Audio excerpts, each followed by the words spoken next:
From an earlier era, Paul Newman and Robert Redford portray two other legends, the most outrageous and endearing outlaws in Western history, Butch Cassidy and the Sundance Kid, who are the subject of the Sunday film, the winner of 4 Academy Awards and one of the most successful Westerns of all times. Butch Cassidy and the Sundance Kid at 7:45 here on BBC One on Sunday. There's a new year on BBC television. On BBC One, the new Doctor Who emerges, now twice weekly on Mondays and Tuesdays. Welcome aboard. I'm the Doctor. Or will be if this regeneration works out. And in the new edition of Radio Times, actor Peter Davison talks about his new role as the celebrated Doctor. Starting next Friday on BBC One, Fame is the Spur, a dramatic rags-to-riches story with Joanna David and Tim Pigott-Smith. We could do a lot together, you and I. We believe in the same things, don't we? Radio Times has a feature article about Howard Spring's bestseller on which the serial is based. Philip Maddox stars in a new drama series on BBC Two, Ennell's Point, the lives and adventures of a fictitious Welsh lifeboat crew. In the new Radio Times, the background to the making of the series with the real Mumbles lifeboat. And Police, a major new documentary series which takes a unique look behind the scenes of the Thames Valley Constabulary. Police starting next Monday on BBC One and on the cover of the new edition of Radio Times. In 10 minutes, Barry Took presents a look back at the pick of television highlights for 1981 to select that which achieved esteem, popularity or notoriety in the last 12 months. Pick of 81. But in less than 2 hours' time, it's the clock face of Big Ben that will hold our attention as we welcome in 1982, live from Trafalgar Square. Before that, though, we have the last main news programme on BBC One for 1981 with Richard Baker. It is 10 past 10.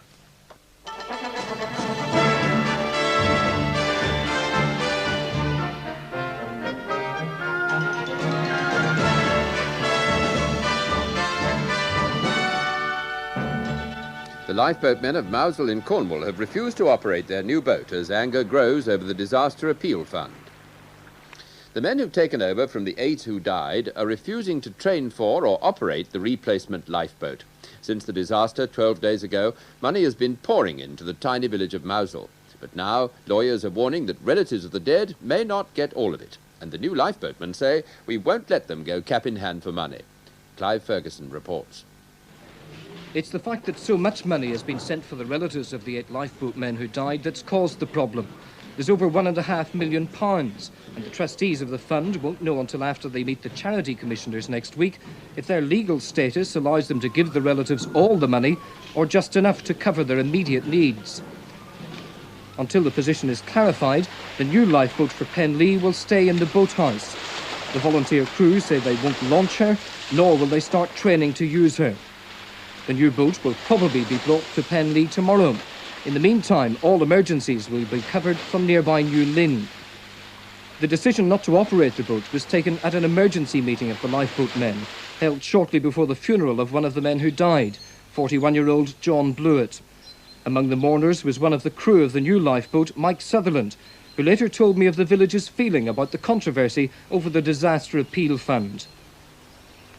One of disbelief, anger, sorrow, a whole mixture of feelings. I know some of the families that have seen and spoken to were gradually becoming aware of their role in life afterwards, and this money was going to be of great help to them.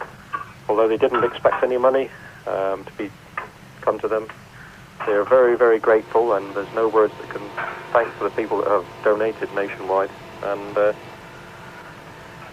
I think they're shocked and confused even more now as a result of this than the loss of their menfolk. The Prime Minister says there's a growth in the efficiency of British industry, and this gives Britain the best chance of pulling out of the recession. In a New Year interview with our political editor, Mrs Thatcher said output was up, productivity at a record level, and very little overmanning left. I think we're through the worst, she said. Unemployment, though, was still her biggest worry. But I believe that if you take the economy as a whole, we are through the worst, although always unemployment rises in the winter and will rise, I'm afraid, during the next 2 months if you look back over the last decade. unemployment's risen from December to January. But I believe we've the best hope now of getting through the world recession than we've had for a very long time. In the same interview, the Prime Minister said the West must stand together in the Polish crisis, despite differences of opinion over sanctions between the United States and West Germany. Some very firm measures were needed, she said, to help the Polish people. Above all, the Western Alliance must stand together. We're the people, whether in Europe or the United States, who have peace with freedom. We must keep that peace with freedom, and we must stand together when people like the people of Poland want, above all, a little more freedom. They were getting it. And then, of course, it can't coexist either with communism or with a military government, and it's snuffed out. We feel very strongly about it. Well, Carrington and I wanted there to be a meeting this week of the foreign ministers of the European countries. Some of them weren't quite ready to come, but they're meeting next week. We must all stand together, and we must, in some respects, support the lead which President Reagan has given. Diplomatic reports reaching the West say the Polish military regime is acutely worried about Western reaction to its takeover, is hoping West Germany, its biggest European trading partner in particular, won't join in the kind of sanctions already announced by President Reagan and supported at least in principle by Mrs. Thatcher. The regime in Poland continues to maintain the country is completely peaceful, but reports of unrest persist. Tonight, reliable sources inside Poland tell us that troops and militia have been surrounding an ammunition factory at Piotrków near Radom throughout the Christmas period. The AVN factory there is a major worry because the military government is afraid that if opposition groups obtain ammunition and explosives, they could set up a guerrilla-style resistance movement.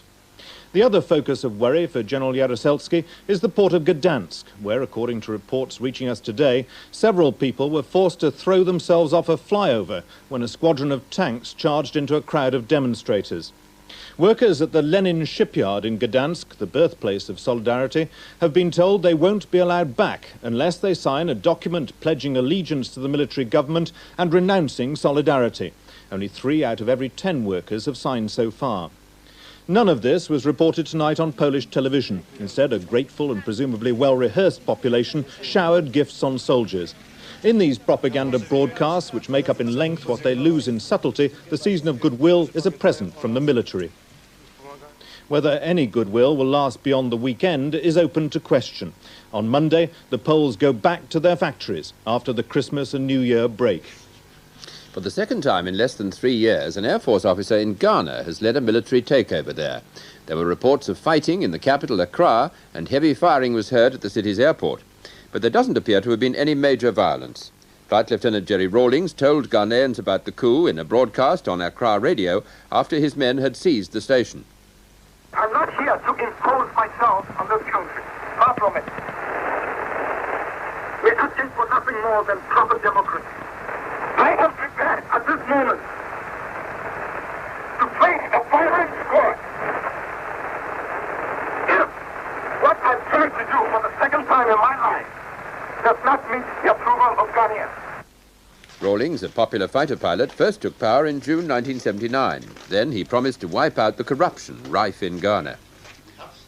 He installed an Armed Forces Revolutionary Council which ordered the executions of 8 senior officers, including 2 former heads of state.